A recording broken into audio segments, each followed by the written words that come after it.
Agradecer aí ao convite. Tá, vocês estão me ouvindo bem, né? Sim, muito bem. Fique à vontade. Ok. Então, agradecer ao convite, Ronaldo, por estar presente hoje aqui e poder, a partir dessa aula, também multiplicar, outras pessoas poderão assistir, né, ao longo da semana. E, de fato, esse tema que é tão importante, né, tão caro, que é a espiritualidade na prevenção do uso de álcool e outras drogas. E talvez uma primeira reflexão que a gente deva fazer sobre esse tema é, de fato, qual é o conceito de religiosidade e espiritualidade, né? Porque o que a gente sabe é que, muitas vezes, as pessoas elas trazem conceitos diferentes do que seria a espiritualidade e até mesmo, por que não, a gente pensar na religiosidade. Então, já que o tema é falarmos da espiritualidade na prevenção, o que é, de fato, o conceito de espiritualidade? Esse é um tema bastante, digamos, polêmico, né? Na literatura, é um tema bastante polêmico entre, né, os pesquisadores dessa área, até mesmo porque a espiritualidade, às vezes, ela é tida, ela é trazida de uma forma até um pouco mais ampla do que a gente deve entender. Então, muitas vezes, a espiritualidade ela é entendida como o contato com a natureza, o contato com as outras pessoas, né, uma sensação de bem-estar. Não que essas questões elas não sejam importantes na nossa saúde física, na nossa saúde mental, mas é importante a gente, talvez, entender que o que há um alinhamento hoje na literatura, entre os grandes pesquisadores da área, que o conceito de espiritualidade é uma relação estabelecida com o sagrado, com o transcendente, que eu até grifo aqui, né, sagrado e transcendente.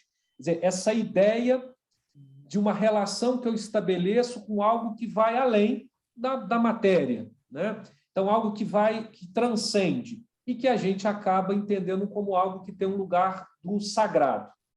Então, esse é um alinhamento hoje que os grandes pesquisadores tratam da questão da espiritualidade. E o que é, né, esse elemento sagrado, esse elemento transcendente?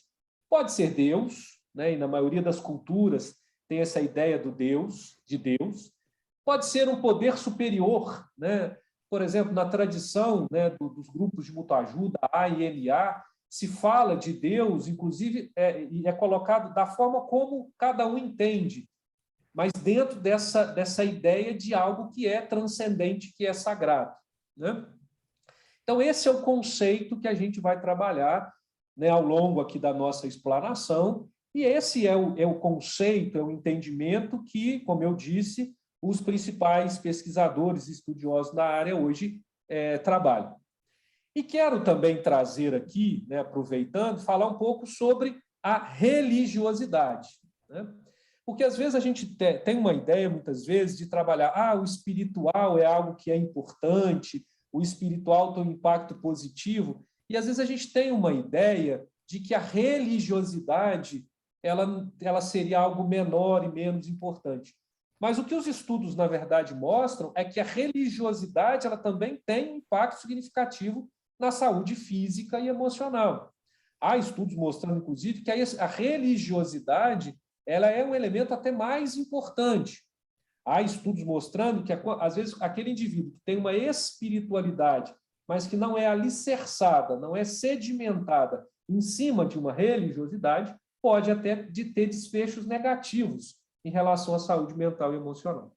E a religiosidade aqui, a gente vai entender como um sistema organizado de crenças, de práticas, de símbolos, que vão ser desenvolvidos para facilitar a proximidade com o sagrado e com o transcendente.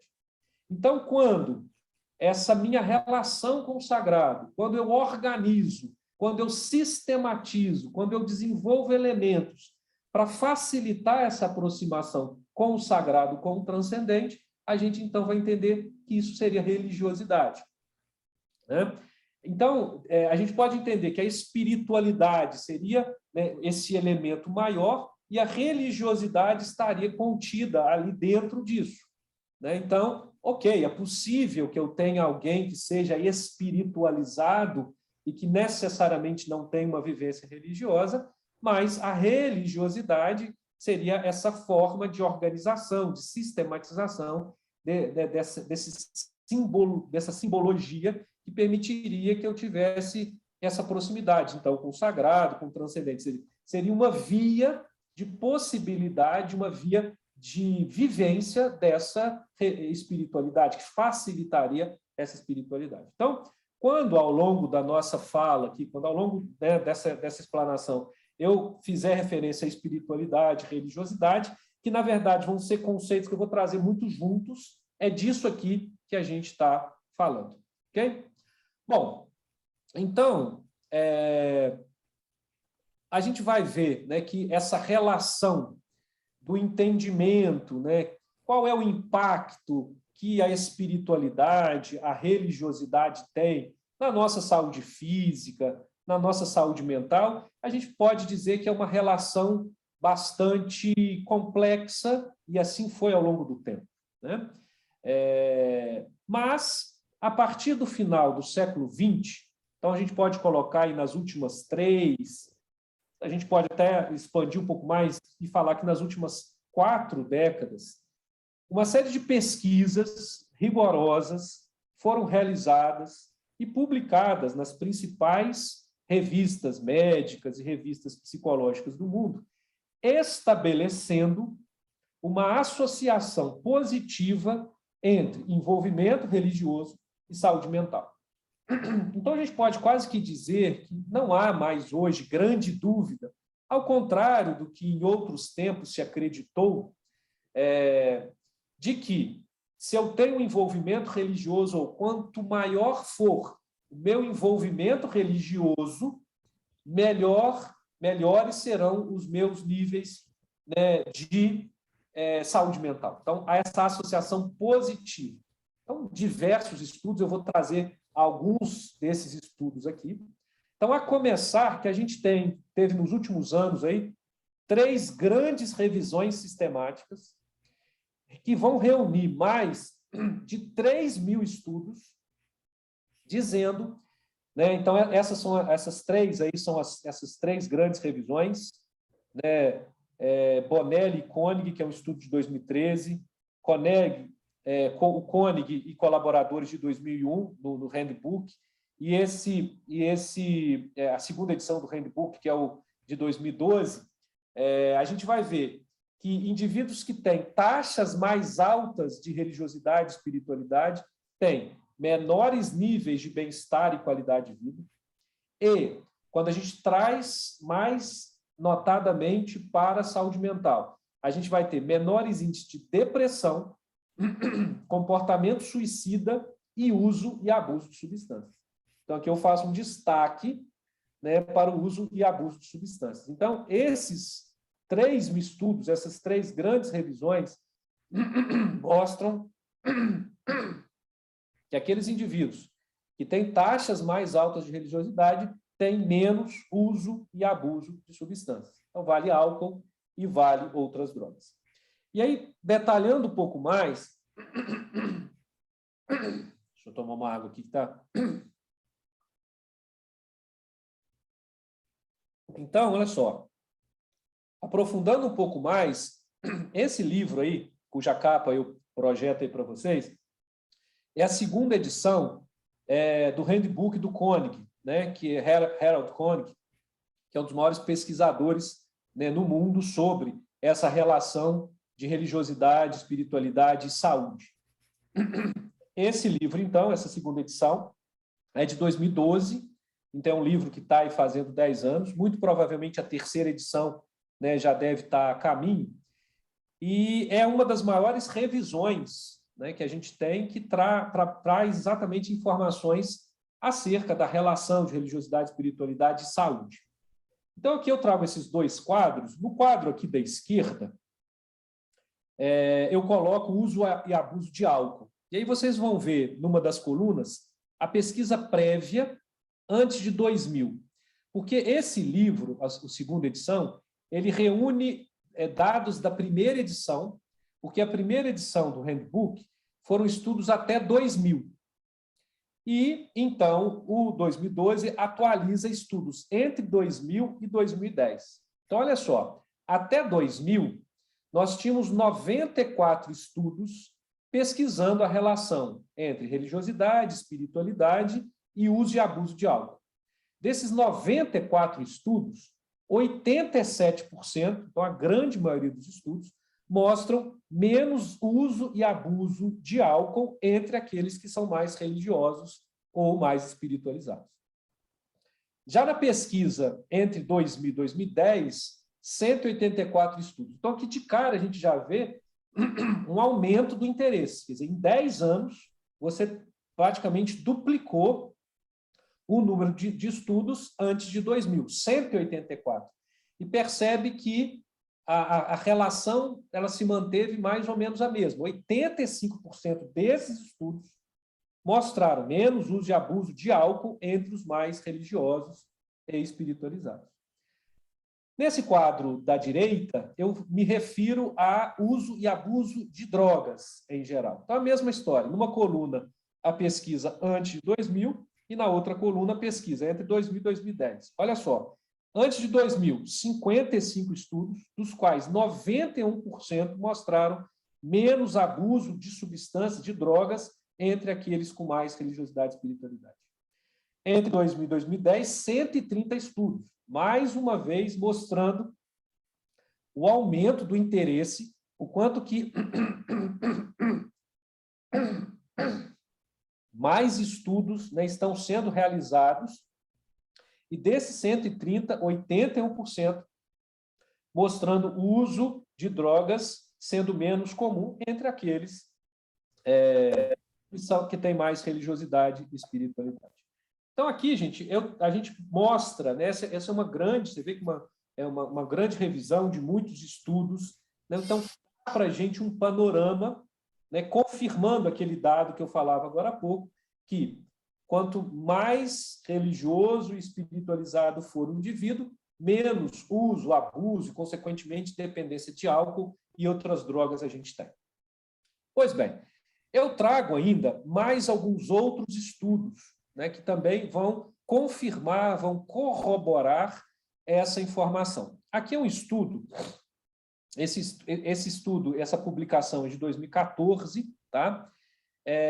Que mostra uma proteção contra o início de uso de maconha e outras drogas entre adultos jovens. Então, foi um estudo de coorte realizado na Suíça, né, com indivíduos em torno de 20 anos de idade. Eles pegaram, então, um número, né, bastante grande, né, você vê que o número passou ali de 7.000 pessoas, e eles acompanharam esses indivíduos em torno de 20 anos de idade durante mais ou menos 15 meses. Então, quando eu coloco ali 15 meses, né, de follow-up, né, de acompanhamento. No início do estudo, ou seja, no dia zero do estudo, né, na linha de base, nós tínhamos 2.774 não usavam maconha, 4.254 não usavam outras drogas. E aí, eles foram, né, esses mais de 7.000 indivíduos foram sendo acompanhados durante esses 15 meses. E aí, acreditar em Deus e praticar uma religião fez com que, ao longo desse período, quem acreditava em Deus e praticava uma religião usasse até menos de 3 vezes esse OR, que é o odds ratio de 0,28, significa que aqueles que acreditavam em Deus e praticavam religião usaram maconha e outras drogas menos no percentual, no patamar menor do que 3 vezes aqueles que não acreditavam em Deus e não praticavam uma religião. Então, para mostrar mais uma vez que acreditar em Deus, praticar uma religião, então até para mostrar isso, quer dizer, não basta ter uma crença, acreditar em Deus, mas também essa ideia, né, de ter uma prática, então, religiosa.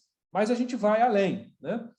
Esse aqui é um estudo bem interessante, né, que foi um estudo realizado em São Paulo, tá? Foi um estudo publicado pela professora Zila, né?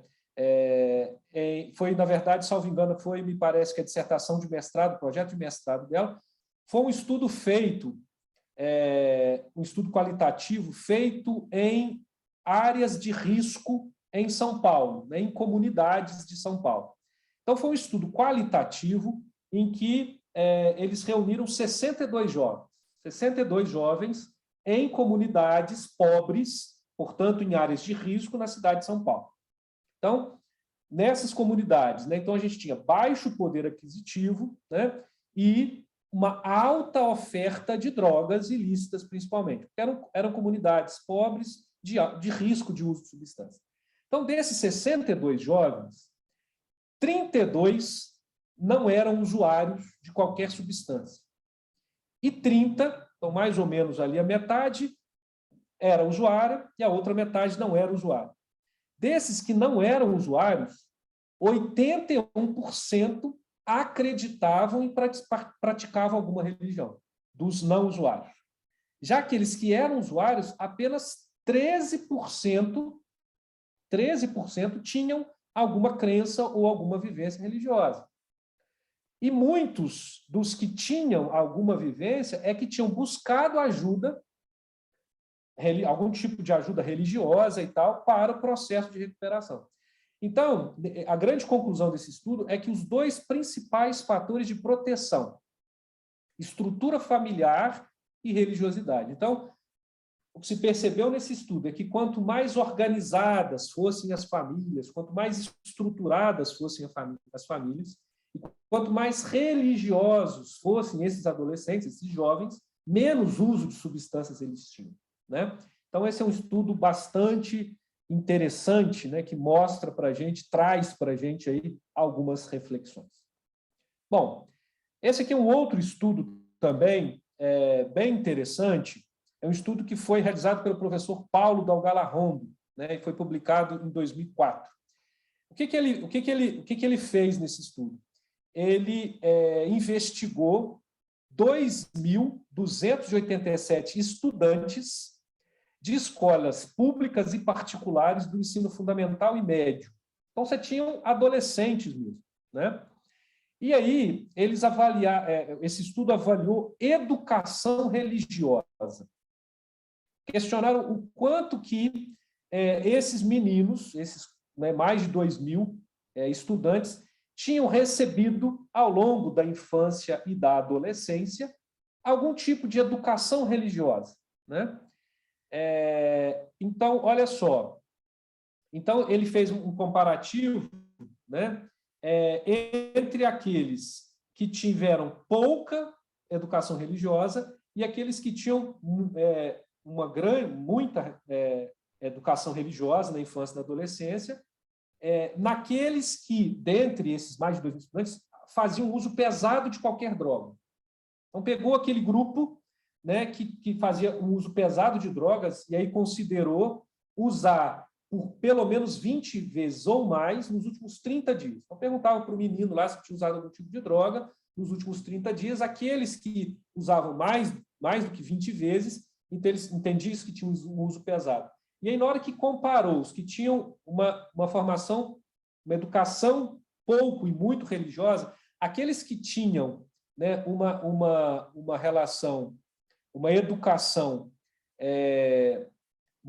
pouco religiosa, tinha uma chance 1,67 vezes de ser um usuário pesado de drogas, em comparação com aqueles que, né, tinham tido uma educação muito religiosa. Então, aqui para mostrar o quanto que a educação religiosa, receber, né, ensinamentos, frequentar, né, o culto, a missa, né, fazer orações, né, enfim, algum tipo, né, de vivência religiosa era um fator de proteção contra o uso de drogas entre esses adolescentes. E esse estudo aqui, ele, de alguma forma, ele inspirou esse artigo, é o artigo que foi fruto do meu mestrado, né? Na verdade, a gente publicou esse estudo em 2018 e a gente analisou uma amostra desse estudo, esse estudo transversal de dependentes de crack internados em 20 comunidades terapêuticas de 7 estados brasileiros.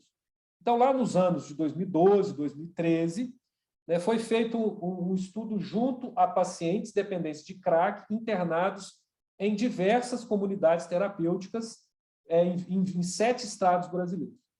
Nós analisamos, nesse estudo, foi um estudo super grande, daqui a pouco eu trago alguns dados, e nós analisamos alguns aspectos específicos. Na verdade, o que a gente analisou? O quanto que o indivíduo ter tido uma vivência e uma frequência religiosa na infância e na adolescência, qual foi o impacto disso nessa população? Importante a gente pensar que essa é uma população, a gente vai ver, foram 531, na verdade foram bem mais do que isso que foram entrevistados nesse estudo, mas nós avaliamos 531 dependentes de crack que foram internados em comunidades terapêuticas. Então, a gente tem aqui 2 elementos. Primeiro, que são dependentes de crack, e segundos, que foram internados em comunidades terapêuticas. Então, a gente está partindo do pressuposto que são dependentes graves. Afinal de contas, eles foram internados. Então, a gente vai pensar o seguinte: bom, a gente está falando que a religiosidade, a espiritualidade é um fator de proteção. Em tese, se eles são dependentes de crack, são aqueles indivíduos em que esse fator de proteção falhou, Mas a nossa hipótese era: será que ter uma educação religiosa, ter uma frequência, uma participação religiosa na infância e na adolescência não teve um impacto no padrão de consumo atual deles? É o que a gente chamaria de prevenção terciária. A gente vai dizer que eles são dependentes de cracks, eles são dependentes graves, mas será que ter uma vivência religiosa na infância e na adolescência pode não ter impactado de alguma forma? E aí a gente teve dados bastante interessantes. Olha só. Então, 531 entrevistados, 98,9% acreditavam em Deus. Então, a gente tem quase que a totalidade desses pacientes acreditavam em Deus, e 86,1% tinha algum tipo de religião. E olha só, então, primeiramente, a gente analisou o impacto da religiosidade atual. A gente aplicou uma escala de religiosidade que é a Durel, que avalia avalia 3 dimensões. Eu trouxe 2 aqui. Primeiro, a religiosidade organizacional. O que é a religiosidade organizacional? É a frequência, de fato, a serviços religiosos. Então, ir ao culto, ir à missa, frequentar a igreja de alguma forma, ir, sei lá, ao centro espírita, ou seja, a religiosidade organizacional é frequência a serviços religiosos. Então, mesmo nesses indivíduos dependentes de crack que estavam internados, aqueles que tinham maior religiosidade organizacional, ou seja, aqueles que frequentavam mais serviços religiosos, eles tinham menos prisão. Eles haviam sido menos presos ao longo da relação com o crack. Aqueles que tinham a religiosidade intrínseca, o que é a religiosidade intrínseca? São os valores. Então, de que maneira a minha religiosidade impacta nos meus valores? Em qualquer valor. Eu estou na fila do banco, eu estou no ônibus lotado, então chega um senhor, eu tenho um valor comigo, um valor religioso, então que eu vou me levantar e vou deixar esse senhor me sentar. Quer dizer, de que maneira a religiosidade impacta nos meus valores no dia a dia, dos meus mais diversos valores, de honestidade, enfim. Então, aqueles que tinham uma maior religiosidade intrínseca tinham craving menos grave. Essa entrevista ela era realizada logo no início da internação. Então, aqueles que tinham uma religiosidade intrínseca maior, eles tinham, durante a internação, menos fissura, menos vontade de usar o crack. e tinham melhor qualidade de vida. Eles avaliavam a vida deles de uma forma de maneira mais adequada. Mas a gente vai além, né? E aí a gente avaliou o envolvimento religioso na infância e na adolescência. Então, o que a gente avaliou? Primeiro, frequência religiosa. O que é a frequência religiosa? É ir, né, ir à missa, ir ao culto, ir ao centro espírita, na infância e na adolescência. E a gente analisou 3 momentos da infância e adolescência. Dos 8 aos 11 anos de idade, dos 12 aos 14 anos e dos 15 aos 17 anos. Foram esses 3 períodos. E a gente avaliou, então, a frequência e o envolvimento religioso. O que é o envolvimento religioso? Não é só ir, mas, por exemplo, participar de um grupo jovem, ter algum envolvimento, qualquer que fosse, para além de ir. Porque aquela história, se a gente está falando de criança e adolescência, muitas vezes a criança vai porque os pais levam, porque os pais determinam e tal. Então, mais do que a frequência, é o envolvimento religioso. Então, ter uma participação mais ativa. Então, olha bem, aqueles indivíduos internados em comunidades terapêuticas dependentes de crack, que tinham envolvimento religioso durante a infância e adolescência, tinham um início, tinham menos início do consumo de crack antes dos 18 anos. Porque a gente sabe que quanto mais precoce é o início da experimentação de qualquer droga, de qualquer substância, pior é o prognóstico, né? Então, mais graves serão as consequências posteriores. Então, eles começavam a usar crack mais tarde, tinham menos frequência de início do crack antes dos 18 anos. E eles tinham também menos craving, eles tinham, portanto, menos fissura, né? Aqueles que tinham frequência religiosa, que era simplesmente ir à missa, ao culto, ao centro, também tinham menos chance de início de consumo antes dos 18 anos e tinham também menos intensidade de consumo. Eles eram dependentes de crack, mas consumiam em menor quantidade. E um outro dado bem interessante, aqueles que frequentavam serviços religiosos dos 15 aos 17, naquelas 3 faixas, né, eles tinham redução de todas as variáveis de consumo. Menos intensidade, menos craving, idade de início mais tardio. Então, para mostrar que mesmo nessa população em que esse fator de proteção, religiosidade e espiritualidade, teria falhado, mas ainda assim, ela ainda fornece alguma proteção naquilo que a gente chama de prevenção terciária, ou seja, o impacto ele é menor. Sobre essa questão do craving, né, há muitos relatos, muitos estudos, daqui a pouco eu vou falar, né, do quanto que as pessoas utilizam a religiosidade, a espiritualidade, como uma forma de lidar com a fissura. Então, aquela história, quando eu me senti com muita vontade de usar, eu vou, por exemplo, fazer uma oração, né, eu vou, né, ter algum tipo eu vou tentar ler algum livro, né, ler a Bíblia, ter algum tipo de leitura, né, de cunho religioso, espiritual, e o quanto que isso não tem um impacto na redução do craving, na redução da fissura. Então, assim, até aqui, o que as evidências elas mostram para a gente? Né? E espero que a gente tenha, né, eu tenha trazido dados, né, robustos e que tenham deixado a ideia de que a religiosidade, a espiritualidade, ela representa um fator de proteção para o uso, abuso de álcool e outras drogas. E também, e talvez principalmente, né, gente, entre indivíduos jovens.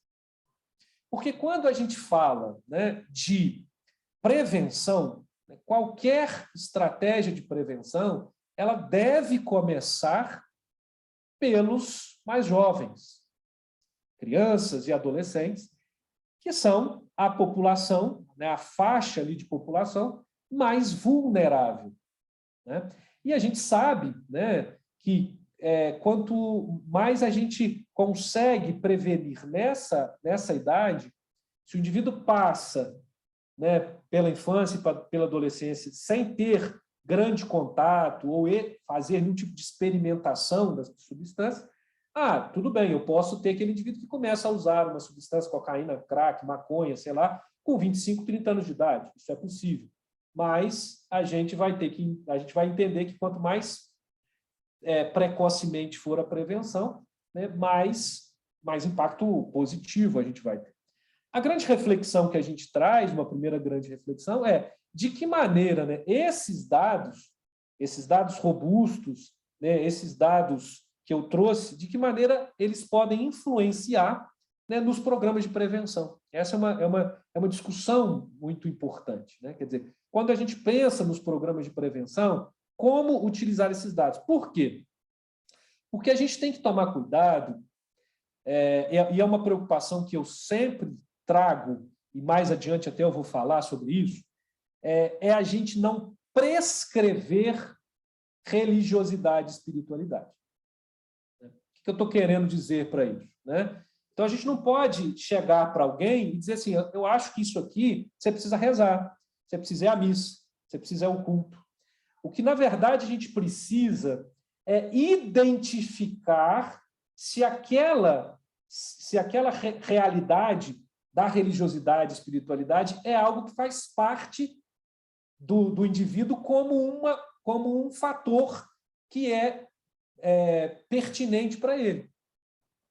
Então, esse que é um cuidado. Então, depois eu vou falar um pouco mais sobre isso, mas o cuidado da gente não prescrever, né, religiosidade, espiritualidade. Então, eu preciso primeiro identificar. Isso é importante para ele?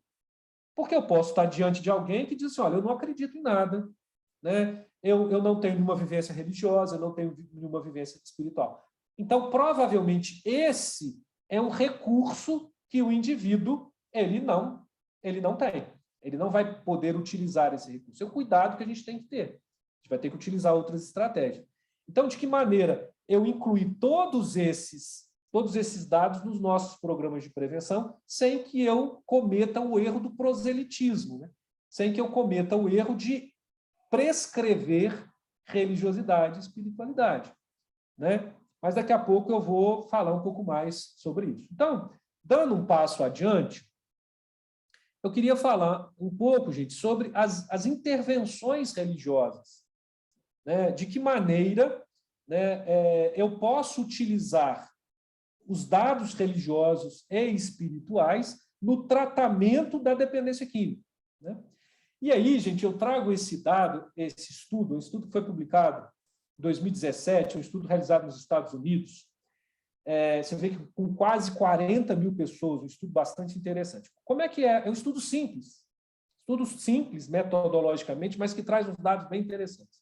Era o seguinte, os pesquisadores eles faziam uma ligação telefônica para esses quase 40 mil e fazia a seguinte pergunta: você já teve algum problema com álcool e drogas e não tem mais? Então, aquela pessoa que responderia assim, não, nunca tive nenhum problema com álcool e drogas, não. Beleza, muito obrigado. Tá. Ou dissesse assim, não, realmente eu tenho, sim, eu bebo todo dia, então eu fumo maconha, eu uso cocaína, enfim, mas eu continuo fazendo isso. Também era descartado. Se ele dissesse, sim, eu já tive problema com álcool, eu já bebi muito, eu já usei muita maconha, eu já cheirei muita cocaína e não tenho mais esse tipo de comportamento. E aí, a partir daí, então, a pessoa que respondesse dessa forma entrava no estudo e a pergunta é: o que você fez, né, para poder se recuperar, para poder né, lidar com essa situação? Então, desses quase 40 mil pessoas aí, 9,1% já tinham tido problemas com álcool e outras drogas e já não tinham mais. Desses, então, quase 10% ali, estão perto ali das 4 mil pessoas, desses, 53,9% tinham recebido algum tipo de ajuda. O restante, né, os 46,1%, né, não tinham tido, né, nenhum tipo de ajuda. Olha só, desses que receberam ajuda, 45,1% tinham participado de grupos de mútua ajuda. Então, eu estou falando aqui basicamente de AA e NA e seus congêneres, né, algum tipo de grupo de mútua ajuda. Então, daqueles que receberam ajuda, quase metade tinham participado de grupos de mútua ajuda. Olha que dado, 27,6% apenas, se a gente assim pode considerar, tinham recebido alguma ajuda profissional, em torno de 1/4 tinham recebido algum tipo de ajuda profissional, seja através de um tratamento ambulatorial, seja de algum tipo de internação. 21,8% tinham utilizado serviços de apoio, sendo que desses, 9,2% serviços religiosos e 8,6% usaram medicação. Então, aqui só para a gente dar um pouquinho do panorama, esse estudo é interessante que mostra aquelas pessoas que se recuperaram, que tipo de ajuda elas receberam. Então, eu vou dizer que quando a gente pensa em termos de intervenções religiosas, quais são as aplicações práticas?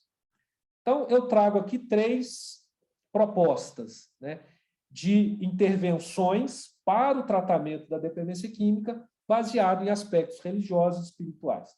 Então, eu trago aqui a história espiritual, o coping religioso e os conflitos religiosos, e os alcoólicos anônimos e seus congêneres, grupos de mútua ajuda, NA, Al-Anon, Naranon, Amor Exigente, todos os grupos de mútua ajuda aí. E eu falo alguma coisa também sobre as comunidades terapêuticas. Então, olha só. Por que é importante a gente pensar nesse aspecto da religiosidade e da espiritualidade nos cuidados em saúde? Primeiro, gente, nós temos o seguinte, ao contrário de que muita gente pensa, a população mundial ela é muito espiritualizada e muito religiosa. Olha só, estudos demográficos de 2010 dão conta que cerca de 84% da população mundial pertence a algum grupo religioso. 84%. Dados do censo de 2010, que é o último censo, 92% da população brasileira possui algum tipo de religião. Então, para a gente mostrar que nós temos no Brasil uma população muito religiosa. Então, esse talvez seja o nosso pontapé inicial. Nós temos uma população muito religiosa, então a gente precisa prestar atenção em relação a isso. E mais do que isso, essa população, ela espera que os aspectos religiosos e espirituais sejam incluídos no seu tratamento. Teve esse estudo, esse estudo foi um estudo brasileiro, publicado em 2011, que foi um estudo realizado, olha só, com 110 idosos em reabilitação. Pegou-se 110 idosos que estavam em algum processo de reabilitação, e aí, olha só, 87% desses idosos responderam que gostaria que seus médicos abordassem aspectos de religiosidade e espiritualidade durante os cuidados, durante ali o tratamento dele. Somente, no entanto, 8% desses idosos, a despeito de que a grande maioria gostaria que isso fosse incluído, mas apenas 8% foi questionado algum aspecto quanto à religiosidade e espiritualidade. Então, para os profissionais, os mais diversos profissionais de saúde que estão aqui nos ouvindo, da gente pensar o quanto que a nossa população ela é religiosa e espera que isso seja incluído nos seus mais diversos cuidados. E uma pergunta que é muito comum, às vezes, de ser feita é dizer assim, mas, Alexandre, mas eu não sou religioso. Eu não acredito em nada. Então, veja só, eu não preciso ser religioso ou acreditar em alguma coisa. O que eu, na verdade, preciso é respeitar e entender de que maneira isso pode ser utilizado no tratamento. Da mesma forma, por exemplo, eu sou casado, então eu posso também cuidar de alguém que seja solteiro ou que seja viúvo. Quer dizer, eu não preciso ter o mesmo estado civil de alguém para poder compreender as dificuldades que a pessoa está passando. Isso a gente pode expandir para outras coisas, até mesmo orientação sexual. Eu tenho uma orientação sexual X, O meu paciente pode ter uma orientação sexual Y. E não é porque nós não temos a mesma orientação sexual que eu não vou poder, por exemplo, ajudá-lo em algum conflito, em algum problema que ele esteja passando, que tem a ver com essa questão da orientação sexual ou não. Então, eu queria chamar a atenção aqui, nós temos uma população religiosa, né, como a gente está vendo aqui, dados do censo brasileiro, e que espera que esses elementos de religiosidade e espiritualidade sejam utilizados no seu tratamento. Né? De que maneira? Então, aí eu começo pela questão da história espiritual. A mais consolidada aplicação da religiosidade e espiritualidade na prática diária é a obtenção da história espiritual. O que é a história espiritual, gente? É você tentar fazer perguntas, questionar o paciente acerca exatamente de qual, se ele acredita em alguma coisa, se essa crença, né, tem algum tipo de efeito, algum tipo de impacto no tratamento, de que maneira isso pode me ajudar. Né?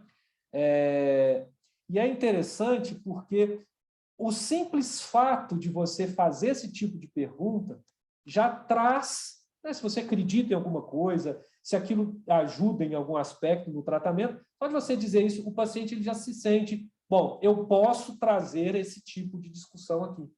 Esse é um tipo de discussão que é possível. Né? Existem várias formas da gente coletar a história espiritual.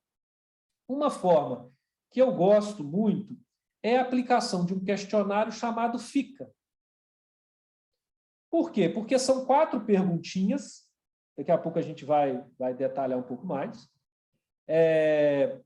E como o FICA, né, é um acrônimo, então o F de fé, o I de importância, o C de comunidade e o A de ação no tratamento. Então, fica fácil da gente memorizar. São 4 perguntas que a gente consegue memorizar a partir do acrônimo FICA. Então, olha só.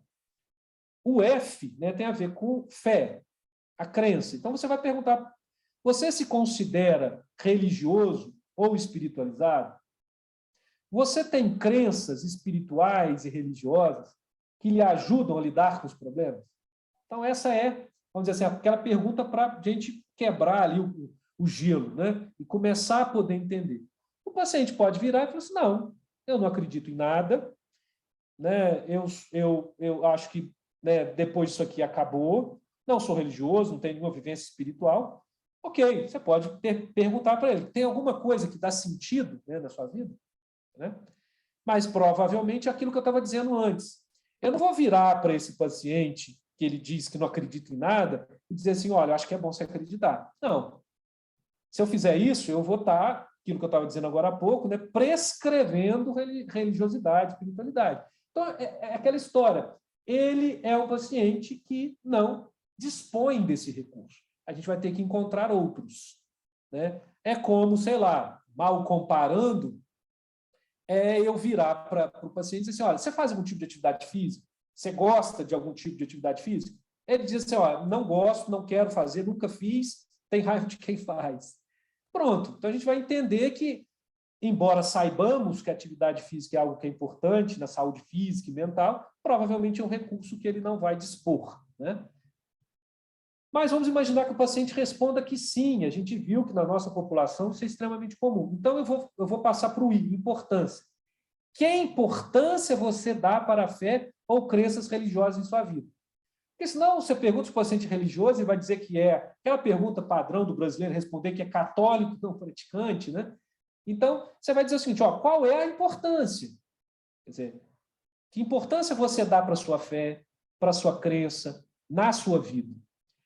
A fé ou a crença, né, já influenciaram você a lidar com estresse ou com problemas de saúde? Você tem alguma crença específica que pode afetar decisões médicas ou o seu tratamento? É aquela história muito de que, às vezes, dependendo, né, da vivência religiosa, da crença que o indivíduo tem, aquilo pode impactar em algum tipo de decisão médica ou tratamento. Aí depois a gente vai para o C, né, que é comunidade. Você faz parte de alguma comunidade religiosa ou espiritual? Ela lhe dá suporte? Como ela lhe dá suporte? Existe algum grupo de pessoas que você realmente ama ou seja importante para você? Comunidades como igrejas, templos, centros, grupos de apoio são fontes de suporte importantes? Então, aqui a gente está avaliando muito, né, qual é o suporte que esse paciente ele dispõe, se ele tem algum grupo, né, que pode dar algum tipo de suporte para ele. E, por fim, o A, né, a ação no tratamento, você vai perguntar como você gostaria que o seu médico ou profissional da área de saúde considerasse a questão religiosidade, espiritualidade no seu tratamento. Então, com essas perguntas, que são simples, né, que não vão gastar, né, tempos preciosos ali da anamnese, da entrevista inicial, inclusive há essa discussão em que momento a gente deveria fazer a coleta da história espiritual. Então, há dados mostrando que nesse primeiro contato, então, não vai gastar muito tempo, e com essas perguntas a gente consegue traçar, a gente consegue mapear, né, de que forma, em que o indivíduo, né, acredita, se isso tem importância na vida dele, se ele tem uma comunidade de suporte, como que ele quer que isso seja inserido no tratamento, mesmo, pessoal, acho que esse é um detalhe importante, mesmo que eu não seja alguém que acredite em alguma coisa, mesmo que eu seja um ateu, um agnóstico, ou coisa que o valha, né? É importante a gente pensar porque esse é o tratamento centrado na pessoa. Né? Quer dizer, eu vou tratamento centrado na pessoa, eu vou orientar o tratamento naquilo que é importante para o indivíduo, por mais que, de repente, eu não consiga, né, ter aquela mesma vivência. Okay? O outro ponto importante é a gente compreender a questão do coping. Né? O que é o conceito, né, de coping? Né? Coping, se a gente fosse fazer uma tradução, seria a forma como eu lido. Então, o coping é o conjunto de estratégias utilizadas por uma pessoa para se adaptar a circunstâncias de vida adversas ou estressantes. Então, por exemplo, hoje mesmo eu estava conversando, né, com uma paciente, o marido dela está com Alzheimer, um Alzheimer bastante avançado e tal, e aí ela falando que está, né, muito angustiada, tá, mas que tomou uma decisão. Ela tinha 2 empregos, ela praticamente passava o dia todo fora, e que ela tomou a decisão de largar um emprego e poder, com isso, ficar mais tempo com o marido. Isso é uma estratégia de coping. Ou seja, ela utilizou alguma estratégia para se adaptar àquela situação de vida dela, que é estar mais próximo, cuidar do marido com quadro de Alzheimer. Isso é coping. O coping religioso e espiritual é de que maneira eu utilizo essas estratégias, mas com base numa vivência religiosa e espiritual. Né? E aí, aqui é um dado bem importante, porque eu tenho o coping religioso positivo, eu tenho o coping religioso negativo. O coping religioso positivo seria essas estratégias que eu estou utilizando para lidar com o problema, com essas situações estressantes e adversas, mas tendo a religiosidade e a espiritualidade como algo positivo. Então, eu trouxe aqui algumas falas que refletem um coping religioso positivo. Por exemplo, o paciente está vivendo uma situação. Vamos entender isso, né?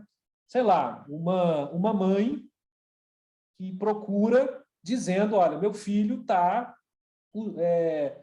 usando crack, né? Está naquela situação de ficar dias, noites na rua usando crack, né? Naquela situação já lastimável. O coping religioso positivo dessa mãe, ela virar e falar, eu estou tentando encontrar o ensinamento de Deus nisso que está acontecendo. Deus está querendo me ensinar alguma coisa, Deus está querendo, de alguma forma, me fazer crescer com isso que está acontecendo. Isso é o coping religioso positivo. Ou, pensei sobre como minha vida é parte de uma força espiritual maior. Então, é um pouco, né, daquele entendimento de que isso que está acontecendo faz parte, né, de um projeto, né, de uma força espiritual maior. Então, o coping religioso positivo é importante que a gente identifique, porque isso é vamos dizer assim, uma fortaleza do paciente. Muito embora nós possamos também ter o coping religioso negativo. que é quando o indivíduo, a partir dessas bases religiosas e espirituais, isso está sendo negativo para ele. Então, essa mesma mãe, né, com um filho dependente de crack, já numa condição grave, né, de vida, e ela chega e diz, olha, eu culpo Deus pelo que está acontecendo. Na verdade, isso que está acontecendo é Deus querendo me castigar. E aí é importante a gente identificar, isso é um corpo religioso negativo, isso não vai ajudar, provavelmente isso vai prejudicar ainda mais, gerar um conflito nessa paciente, então isso precisa ser escutado e precisa ser trabalhado. É claro, né, gente, de que maneira eu vou trabalhar isso? Se eu, como profissional, eu não me sinto à vontade, então eu vou tentar entender, espera-se que nessa altura do campeonato eu já tenha colhido a história espiritual, então eu entendo de que maneira, então, por que não? Eu vou chamar, então, né, eu vou sugerir, olha, você me disse na história espiritual que você tem um grupo, né, que você faz parte da sua igreja e tal. O que você acha de trabalhar essas questões lá? Né?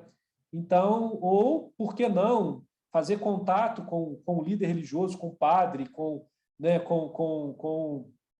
o pastor, ou então, sei lá, com o pai de santo, enfim, com algum líder religioso, né, daquela pessoa, e dizer para ela, olha, né, vamos trabalhar essa questão que está sendo, para essa paciente, uma situação negativa. Né? Ou uma outra coisa, um outro corpo religioso negativo. Não fiz muito, apenas esperei que Deus resolvesse meus problemas para mim. Né? Que é o que a gente chama, né, de religiosidade extrínseca. A gente falou da religiosidade intrínseca. O que é a religiosidade extrínseca? É usar a religião para meu benefício próprio. E como a gente vê isso? Né? Aquela coisa assim, eu vou na igreja para arrumar um marido, eu vou na igreja para arrumar um emprego. Né? E aí, se isso não acontece, está vendo? É Deus que não quer me ajudar. É a religiosidade extrínseca. E tem estudos mostrando que quando a pessoa tem uma religiosidade extrínseca muito grande, sem a religiosidade intrínseca, sem religiosidades, né, outras, isso inclusive é negativo, porque vira um balcão, né, de negócios. Assim, eu estou indo aqui, aí eu faço uma lista de desejos para Deus. Né? Eu quero um emprego, eu quero um marido, eu quero... Né? Então, ou seja, isso tende a ser negativo. Quer dizer, colocar a religiosidade, né, a dispor dos meus desejos e interesses. Né?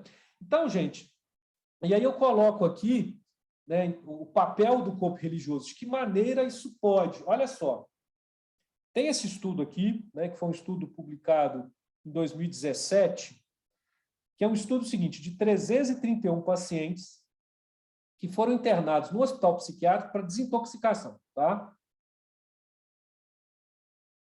Então, desses 331, 68,6% eram do sexo masculino, com uma idade média aí de 38 anos. E aí identificou-se o seguinte, que aqueles que tinham maior coping religioso positivo, e a gente tem várias escalas para avaliação de coping religioso, então aqueles que tinham mais coping religioso positivo, eles se engajavam mais em programas de mútua ajuda, de 12 passos, AA, NA. Eles tinham menor gravidade do uso de drogas pré-admissão, mais ou menos aquilo que a gente estava falando, né, do meu estudo, quer dizer, mesmo eles estando internados para desintoxicação, aqueles que tinham mais coping religioso positivo, eles tinham menor gravidade e menor craving durante a admissão. Quer dizer, um estudo bem alinhado com aqueles dados que a gente encontrou lá no meu estudo. Então, para mostrar que o coping religioso ele pode ser uma forma também, né, de se lidar com esse processo, né, de desintoxicação, de lidar, né, com o processo mesmo de recuperação de uma questão relacionada com o uso de álcool e outras drogas. Aqui, gente, né, aquilo que eu estava falando da importância do contato com líderes religiosos. É muito comum, né? Eu não sei exatamente o público, né, que está e vai nos ouvir, né, se a gente, né, mas a gente muitas vezes se coloca em posições não só opostas, mas até como se fossem em trincheiras diferentes, né? Então, de um lado, né, o profissional da saúde, né, que tem aquela ideia, não, eu estou do lado da ciência e tudo mais, e do outro lado, né, os líderes religiosos, as comunidades religiosas. Né? Então, é quase que como trincheiras diferentes mesmo. Né? Quando, na verdade, né, eu acho que essa fotografia ela é bem interessante no sentido de que você tem ali, se a gente quer o bem do nosso paciente, né, do processo de recuperação, né, do processo de habilitação do nosso paciente. Então, a gente tem que dar as mãos. Então, esse é um material bem interessante que foi publicado, é um material da Associação Psiquiátrica Americana, de que dá exatamente dicas para os líderes religiosos de como eles vão lidar com as demandas. Porque é aquela história, né? De um lado, a comunidade religiosa achando que tudo é falta de fé, né? Tudo né? Então, e muitas vezes nós, profissionais da saúde, achando que tudo é uma questão. Então, por que não unirmos as forças e entendemos que, se nós dermos as mãos, cada um vai ter, né, algo a contribuir, né? Até mesmo porque essa frase desse material fala que as pessoas que muitas vezes experimentam problemas relacionados com saúde mental frequentemente procuram primeiro um líder religioso. Né? Quer dizer, quantas e quantas vezes a pessoa, ela com problema de qualquer ordem de saúde mental, uma depressão, uma ansiedade, ou até mesmo uso de substâncias, né, inicialmente não procura um profissional, aliás, não procura um líder religioso. Né? Então, é importante a gente pensar, né, nesse contato, que seja um contato amistoso, que seja um contato produtivo no sentido de cada um, né, cada um atuando, né, mas isso tudo para o bem, né, em última análise, do nosso paciente. E aqui, gente, falando um pouquinho, né, sobre os grupos de mútua ajuda. Né? Então, eu falo aqui dos alcoólicos anônimos, narcóticos anônimos, né? E aí, gente, a gente sabe, né, que esses grupos de mútua ajuda eles começam com o AA, né, que é o programa de 12 passos original. Né? E é interessante porque o AA, o Alcoólicos Anônimos, ele tem princípios espirituais. Né? Dos 12 passos, 6 passos fazem referência explícita a Deus. Né? É claro que, na própria literatura, né, do AA, Deus, da forma como nós compreendemos, como cada um compreende. Né? Então, aquela ideia, eu não estou aqui, digamos, prescrevendo religião, prescrevendo, né, um Deus católico, protestante, né, da Umbanda, enfim, né? Mas que, então, faz referência à existência de um poder superior, né? Com incentivo, né, à oração, à meditação. Né? Inclusive, tem vários dados, vários estudos, né? Eu não trouxe tantos aqui, o quanto que aquilo que o AA chama da mudança espiritual, né? O quanto isso não tem um impacto positivo na redução do uso, né, de substâncias, de álcool e outras drogas. Né? E aí, recentemente, gente, né, você teve uma revisão sistemática recentemente publicada, agora em 2020. É uma revisão sistemática da Cochrane, de 27 estudos, que reuniu mais de 10 mil indivíduos. Então, olha só, que corrobora uma ideia que a gente já tinha, que a participação no AA é tão ou mais eficaz que as psicoterapias mais eficazes. como a TCC, né, que é cognitivo-comportamental, entrevista motivacional, ou seja, essas psicoterapias com mais evidências de efetividade no tratamento da dependência química, como cognitivo-comportamental, entrevista motivacional, a participação no A é tão ou mais eficaz. Agora, o que os estudos mostram é porque às vezes a gente tem aquela ideia de é uma coisa ou outra, e não. Na verdade, a gente tem que caminhar junto. Quer dizer, o tratamento convencional, o tratamento profissional, o tratamento médico, o tratamento psicológico, o tratamento multi, né, em geral, caminhando junto com o acompanhamento nos grupos de mútua ajuda, ANA. Quer dizer, não é uma coisa ou outra, né? E, para finalizar, caminhando aí para o final, então, a gente tem essa outra revisão Cochrane, essa um pouco mais antiga, de 2006, que ela, na época, reuniu 8 ensaios, né, com 3.417 pessoas, que colocam que o AA pode ajudar pacientes a aceitar o tratamento e mantê-los em tratamento, mais do que uma alternativa de tratamento, que é exatamente aquilo que eu disse. Quer dizer, então, o tratamento profissional, convencional, deve caminhar junto com os tratamentos dos grupos de mútua ajuda. E aí uma série de outros estudos, né, mostrando que a frequência pós-tratamento ao AA e NA, né, está consistentemente associado com melhores resultados no uso de substâncias, né? E aí mesmo para mostrar, gente, o quanto que diversas entidades médicas e psicológicas mundo afora, né, sugerem o encaminhamento para os grupos de mútua ajuda. Aqui, gente, eu trouxe para vocês esse guideline da Associação Psiquiátrica Americana. É um guideline de 2018, é o último guideline da Associação Psiquiátrica Americana sobre o tratamento do transtorno por uso de álcool. E aí lá, né, então, é um guideline que fala do tratamento do álcool de uma maneira geral, tratamento farmacológico, não farmacológico. Então, em algum momento, esse guideline fala que grupos de apoio de pares, baseados na comunidade, como Alcoólicos Anônimos e outros programas, são úteis para muitos pacientes. Então, a Associação Psiquiátrica Americana diz isso, quanto que esse encaminhamento pode ser útil, tá? E no ano passado, houve, né, um position statement, né, de alguns grandes pesquisadores, né, na área de álcool e outras drogas, né, eles publicaram,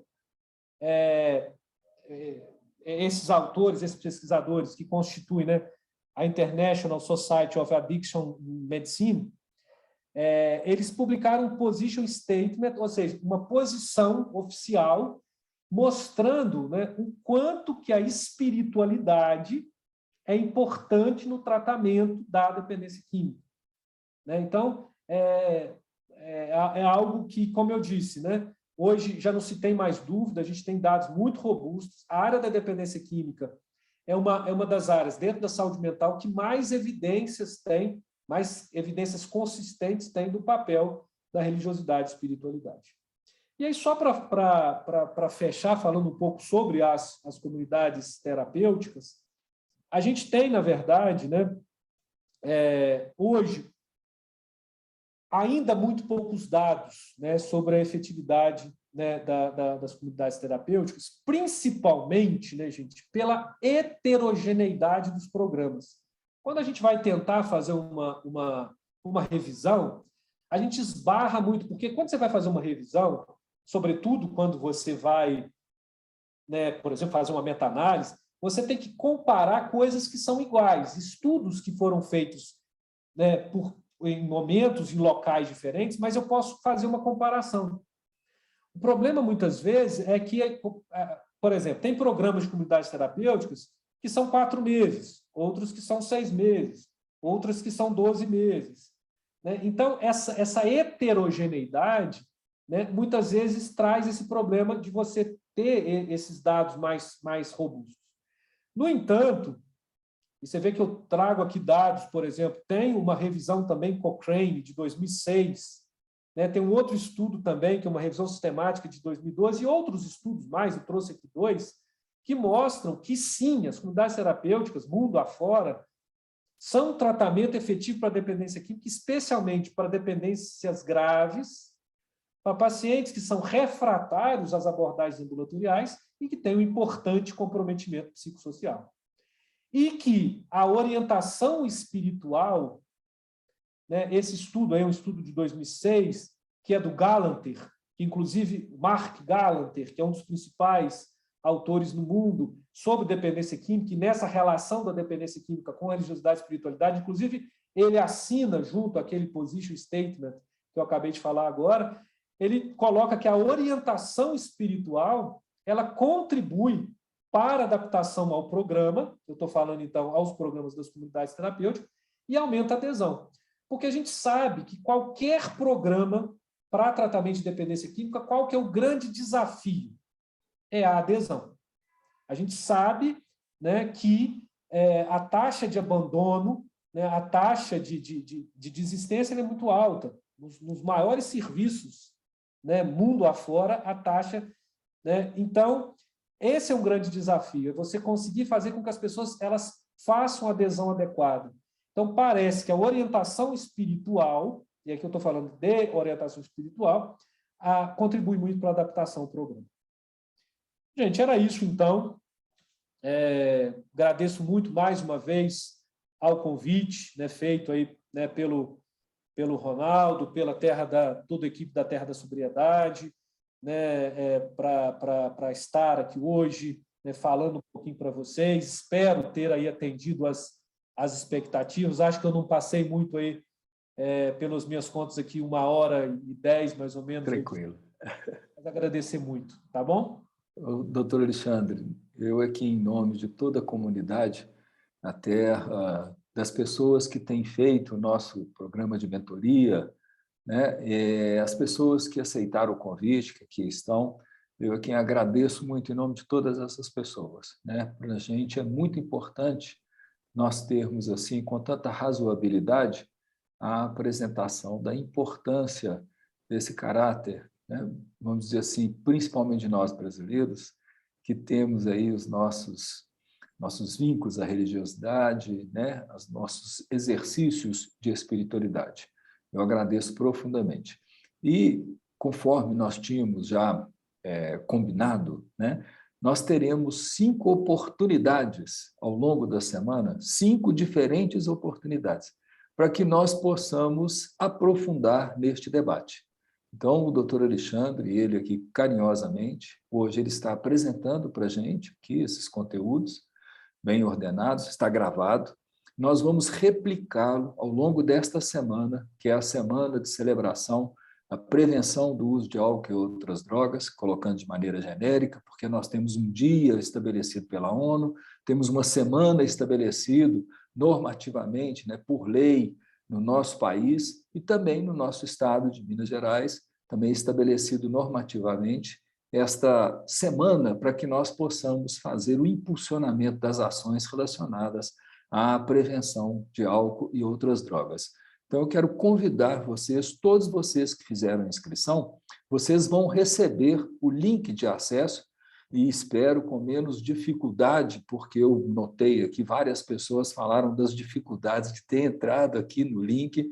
Nós vamos depois verificar, né, o que é que está acontecendo, porque nós sempre tivemos muita facilidade de receber das pessoas, mas pessoas, inclusive, muito próximas, aqui queixaram-se dentro do grupo de WhatsApp, né, que tem aquele bastidor que funciona, não é isso? Então, as pessoas ali queixaram muito a dificuldade de entrar. Então, nós vamos ver, tentar resolver um pouquinho isso, mas todos vocês terão disponibilizados os links para participar de qualquer uma dessas 5 oportunidades ao longo desta semana, e este é o nosso exercício, né? Nós gostamos e queremos que tenha um aprofundamento. E nós sabemos que trabalhar com prevenção é uma ação continuada. Então, o nosso objetivo é, de fato, que nós possamos dar oportunidades, como eu disse, do aprofundamento e da continuidade. Nós temos aqui, você não precisa de memorizar, não, porque você vai receber, né? E se também tiver dificuldade, vai lá no link, né, na bio, a gente chama bio, né? Vai no Instagram da Terra da Sobriedade, vai lá na bio, eu vou pedir a Manu para colocar os 5 links de disponibilidade das 5 oportunidades diferentes. É terça-feira, às 14 horas, terça-feira também, às 19 horas, na quarta-feira, às 10 horas da manhã, na quinta-feira, às 8 horas da manhã e também na mesma quinta-feira, às 19 horas. Eu já combinei com o doutor Alexandre e ele também já se disponibilizou.